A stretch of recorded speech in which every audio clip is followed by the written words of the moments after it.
Foi-se um homem de casa de Levi, e casou-se com uma descendente de Levi. E a mulher concebeu e deu à luz um filho, e vendo que era formoso, escondeu-o por 3 meses. Não podendo, porém, escondê-lo por mais tempo, tomou um cesto de junco, calafetou-o com betume e piche, e pondo nele o menino, largou-o no carriçal à beira do rio. Êxodo, capítulo 2, versículo de 1 a 3. Israel, pós-morte de José, fora feito escravo do Egito e ouvia-se rumores do nascimento de um líder libertador para o povo hebreu, e isso abalou os nervos dos egípcios, que eram acomodados e dependiam em tudo dos hebreus, desde seus afazeres domésticos até os trabalhos mais pesados, e não podiam correr o risco de ficarem sem essa mão de obra. Neste cenário, Faraó é aconselhado a se livrar dos bebês do sexo masculino. Neste cenário, Faraó é aconselhado a se livrar dos bebês do sexo masculino, que representavam ameaça ao império, com uma possível rebelião escravista proporcionada pelo nascimento do libertador. Uma mulher israelita, mãe de 3 filhos, vive um grande dilema. Que mãe alguma gostaria de vivenciar?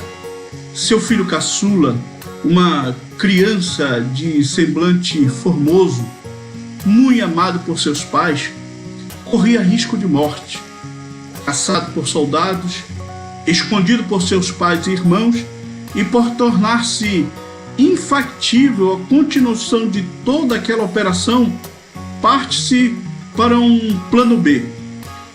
Sua mãe resolve deixá-lo ir com o intuito de salvar-lhe a vida, colocando-o à mercê de Deus. Orando por um milagre, coloca-o nas corredeiras do rio Nilo, dentro de um cesto de junco. Essa mulher não mede esforços para, por todos os meios, de todas as formas e utilizando-se de todas as ferramentas disponíveis, utilizar todos os artifícios possíveis para proteger seu filho do mal que o rodeava. Isso é muito mais que cuidado. Ela nos transmite uma mensagem de amor, e essa mensagem deve ser uma inspiração para todos os pais nessa era. Mas toda essa história de suspense e de muita fé e amor não inicia de qualquer jeito. Os pais daquela criança se chamavam Arão e Joquebede. Ambos eram hebreus, ou seja, descendentes de Abraão. Arão, um levita, procura uma jovem para casar-se e encontra Joquebede, de mesma origem e pertencendo à mesma tribo de Levi. Casam-se, têm 3 filhos, Arão, Miriam e Moisés. Diante disso, podemos perceber de forma sábia e sóbria e alicerçada a construção da família compromissada com Deus. Arão e Joquebede tinham uma herança de fé, tinham histórico e descendiam de alguém que tinha experiência e vivência com o Senhor. Eram hebreus de hebreus e descendia do pai da fé e amigo de Deus, o patriarca Abraão, e honram a história de fé do seu ancestral e, portanto, optam por fugir do jugo desigual. O jugo desigual é a prática antibíblica da tentativa de união ou comunhão falida daqueles que são comprometidos com Deus com aqueles que não o servem.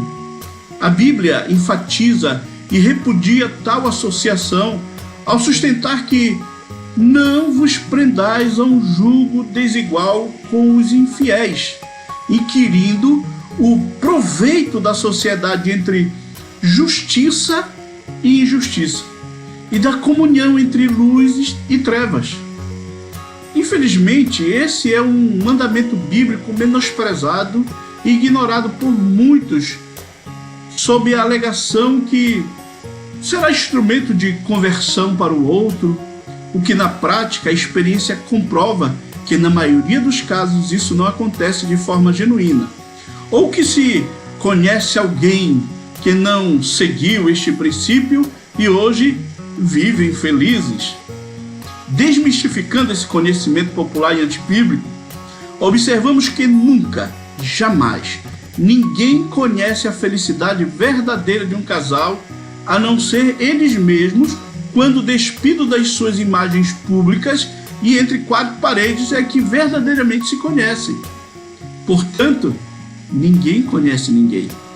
Não significa que não haja casais que iniciaram o processo familiar de forma desigual e que hoje conseguiram colocá-lo sobre a égide cristã e sobre o controle do Senhor. Contudo, é de bom ouvido mencionar que estes pagaram e muitos ainda pagam um alto preço por sua desobediência a esse princípio bíblico.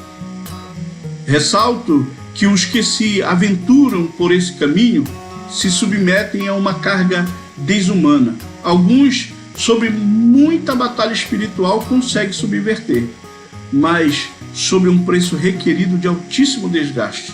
Outros vivem infelizes para o resto da vida e muitos não suportam levar o fardo e desistem no meio do caminho. Isso é fato. Superando essa barreira inicial e consolidado a construção da família, segue-se a construção de uma vida de fé por Amram e Joquebede. Em meio à turbulência e ameaças, Joquebede fica grávida. E ficar grávida sobre aquelas circunstâncias se torna um desafio gigantesco para aquela família. Mas em meio e enfrentando os grandes problemas da vida é que se gera experiências de fé.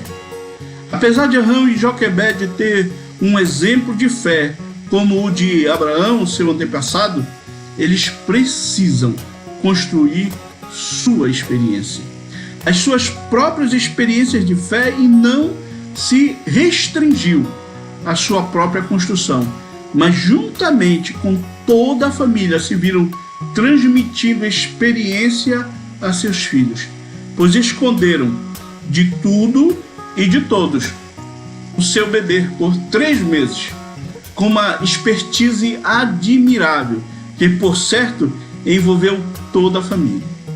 Mas mesmo a operação de guerra montada em família para esconder Moisés, chegou um momento em que tal operação tornara-se insustentável e mudam a estratégia do esconderijo para a exposição.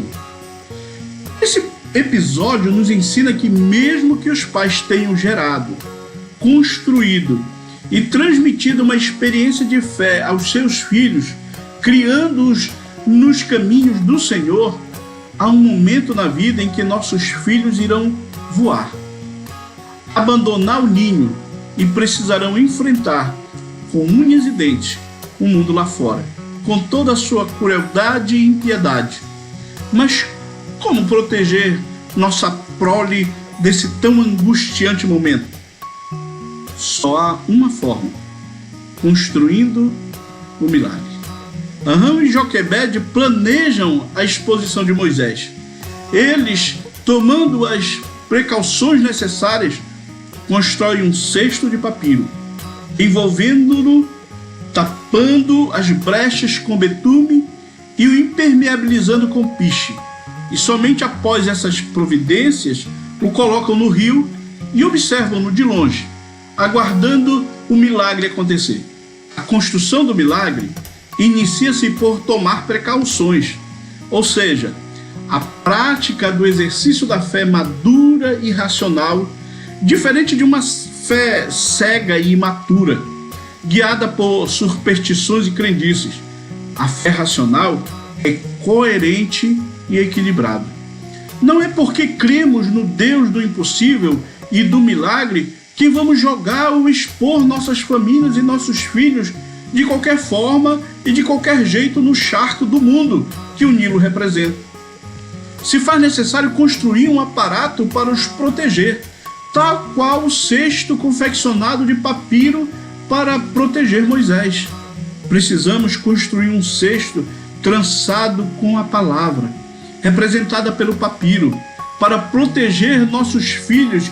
E assim como a viscosidade do betume retirou as aparentes imperfeições do cesto, nossos filhos precisam da viscosidade do relacionamento com Deus para desenvolver suas experiências pessoais com Deus, retirando as imperfeições e brechas possivelmente existentes e também impermeabilizando contra toda a umidade das águas fétidas do mundo através do revestimento do Espírito Santo.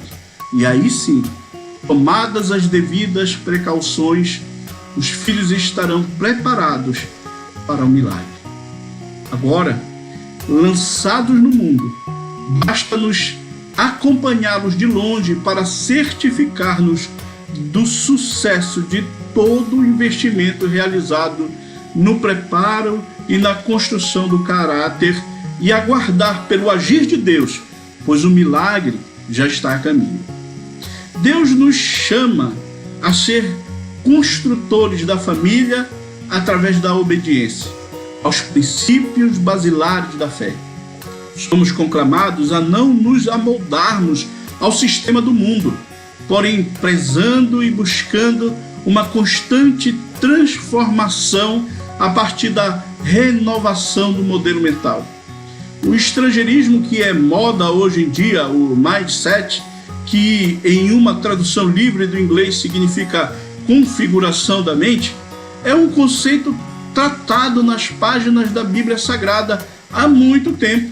E temos isso quando o apóstolo Paulo recomenda uma mudança de mindset para que se experimente a boa, agradável e perfeita vontade de Deus. Deus nos chama a ser construtores da fé, gerada nos corações através da experiência pessoal com o Senhor e transmitida aos filhos. A palavra convence, mas o exemplo arrasta. Temos que ter de vivenciar a fé para que nossos filhos nos sigam pelo exemplo e assim desafiá-los a provar e ver como o Senhor é bom e como aquele que se abriga nele surfa nas asas da felicidade.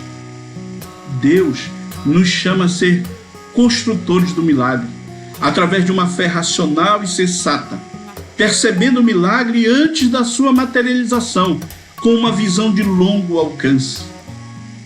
Esconda os seus filhos das emboscadas do mundo o tempo que for necessário e enquanto estiver em suas mãos para o assim fazer.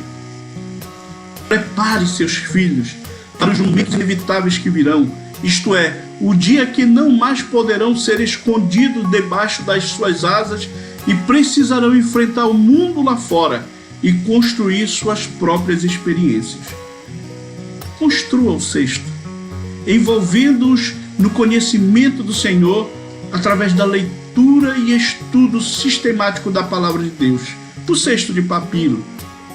Preencha os espaços, ensinando-os a cultivar um relacionamento e vivenciar suas próprias experiências com Deus. Tapar o cesto com betume. Impermeabilize, estimulando-os à busca do revestimento do Espírito Santo. Impermeabilize com piche. A construção adequada da família a torna apta a enfrentar o carriçal de juncos que é este mundo tenebroso, cheio de perigos e incertezas, e em decorrência disso, o ambiente estará propício para a ocorrência do milagre. Nunca tire os olhos ou abandone o alvo do milagre. Acompanhe, mesmo que de longe, e aguarde a providência e o agir de Deus, suprindo todas as lacunas porventura existentes, para que o plano que é dele se concretize no seu lar e na vida da sua família. Nunca desista da sua família. Jamais desista do seu esposo, da sua esposa e dos seus filhos. Utilize-se de todos os meios e ferramentas necessárias, primordialmente as espirituais, para juntos caminhar com Deus. Que o Senhor continue a abençoar o teu lar.